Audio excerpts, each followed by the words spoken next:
This week we started a new edit and the brief called for dreamy, slow, smooth-like footage.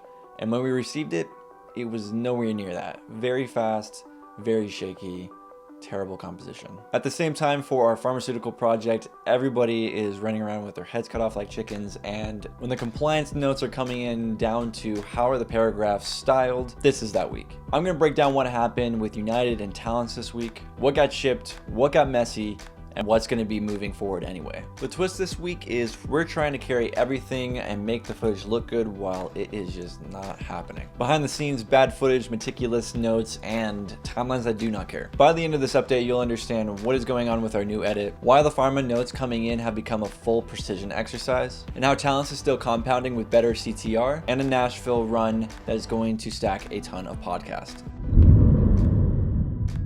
So for United, we started a project this week that is a 60-second spot for the brand Ollie, and I can't say exactly what it is, again, for NDA purposes, but it does feature one of their products that we are trying to convey the feeling and emotion. And the brief that we got for this was to make it cloud-like, euphoric, very dreamy, moving through this house that they created from morning to night. Sounds pretty simple. Even in the brief, everything was very straightforward and made a lot of sense. Let's do smooth, slow motion that is going to be beautiful and something that really brings the audience in to feel this environment. But here's where the problem comes in. Jumping into edit day one, we realized a pretty big problem. We're dealing with the storyboards and the vision that has this very clear-cut concept, but the footage does not meet the requirements to adhere to it. We have literal shots rotating on the x-axis, rolling the camera from time to time, shaky footage, strange composition, not sure what exactly was trying to be captured in this, but this was just the beginning of the challenge. We spent a whole day and hours just talking about how could we flip this to make it make sense, moving away from the concept that they had, since the concept and the storyboards wasn't aligning with how they shot it. Now for these projects, a lot of times we actually get an AI VO to just mimic and time out our pacing, which is a super helpful resource before we go and get our final VO. And so while we're doing this, we're trying to align and create a concept that still makes sense to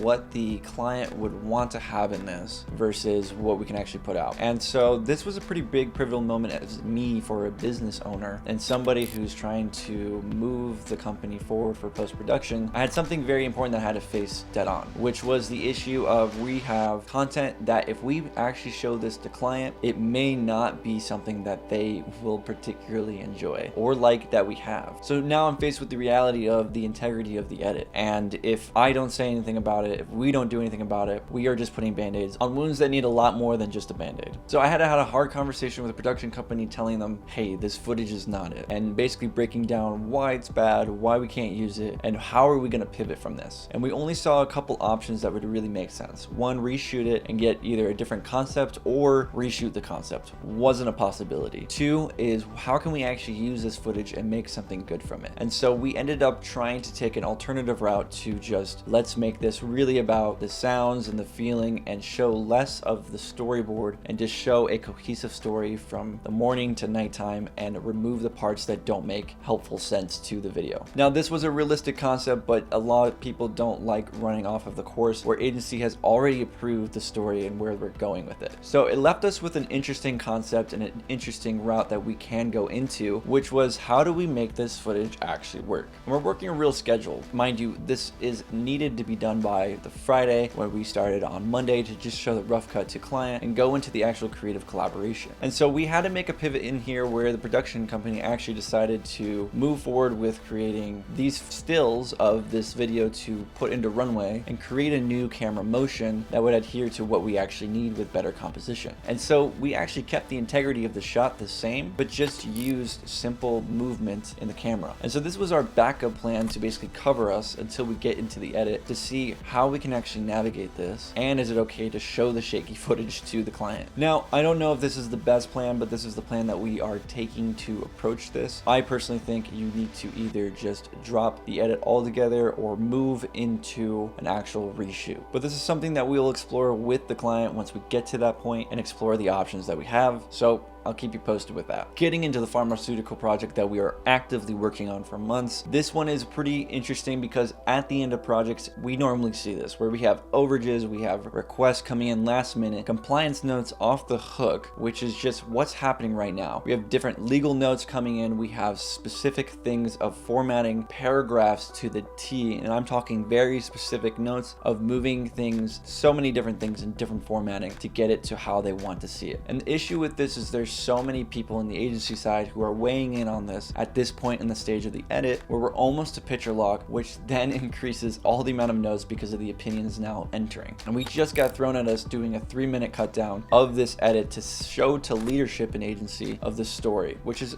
really funny because we originally wanted to make this more story driven and we had to add in all of these legal implications because that's just pharmaceutical for you. And so turning a 12-minute edit now down into a 3-minute edit which it just tells the story, honestly deep down inside I love this because then we get to actually get to the heart of the story, and we're hoping to maybe even do a director's cut, so we'll see how that actually happens, if we can get approval on that or not. But that's something I actually want to show versus this 12-minute long ISI legal information. So that's what we're dealing with, pretty tight turnarounds and very short notice on getting new notes in and just extra overages that we weren't accounting for in the front end. And that's something that agency has to live with, and we understand that that's just what's going to happens most of the time where we try to avoid this, but eventually it just gets to that point. Now on the brighter side of things, Talents has been building pretty beautifully, much getting into a rhythm. So we actually are looking to add in head of marketing for our team. So next week we're going to be actually sitting down for a strategy call to walk through all the things that we're looking to move into and start to create these lead magnets, start to create these funnels and these pathways for the audience to really engage with the content that we have that we want to give out to people. And so super excited for that for next week. But on the YouTube side of things, we are starting to get a little bit of momentum, nothing crazy. It's been almost 2 months of just posting podcast, but we're getting organic views and organic traffic coming in. And every single podcast that we have been posting, the CTR and the actual watch time is expanding. And the coolest thing of this is when we actually looked at our very first trailer edit to now trailer edit, we have way higher retention for the first 30 seconds. The video we posted, not this last, but the week before, we actually had 73% retention rate by 30 seconds, which is amazing. And on this last one, we just had 59% retention rate on the first 30 seconds. Whereas the other ones, we were seeing about 30 to 35%. We see the drastic difference in just the change of creating a longer title sequence with a better hook to really actually bring them in. And I've been personally learning more about, even from the Diary of a CEO, learning from their editors and their trailer editing and what they're doing, and really taking a lot of those components and wanting to implement that into this. So I'm excited to see what that will be. I think the biggest thing that I'm learning currently in this is just the actual giving value in this. When we create a hook and we create something with some values, that way they don't feel like, oh, I just got forced into this and why should I watch a 2-hour long podcast? You know, like people don't necessarily always want to do that. But if they watch 30 seconds or 60 seconds of here's a hook, it's intriguing interest to people, they get a value add where they learn something, and then you leave them on the cliffhanger that makes them want to know more. And so that's kind of the formula that I gathered from what they're doing with Diary of a CEO, and we are going to start to implement that in our next podcast. Cody and myself actually sat down and did a podcast together where he really kind of explained everything that's going on with Talents, his vision, his story behind it. And so it's a pretty cool insight of just why Talents, why is he doing this, and just kind of giving all that insight for people to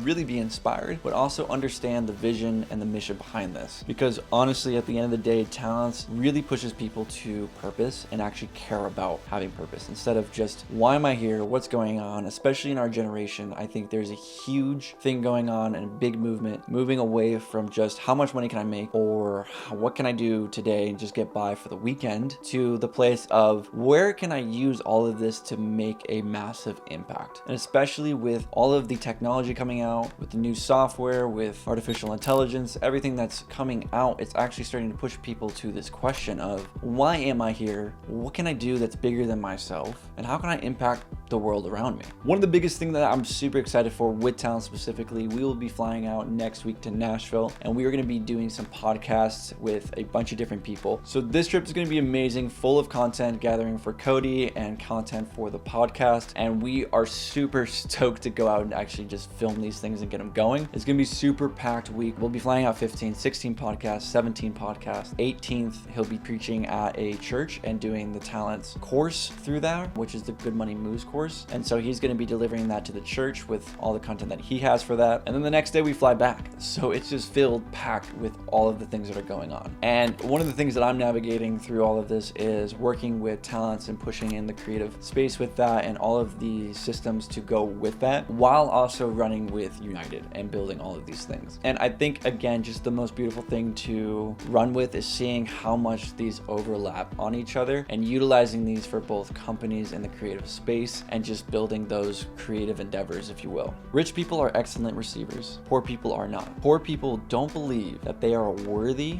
of receiving. Rich people do.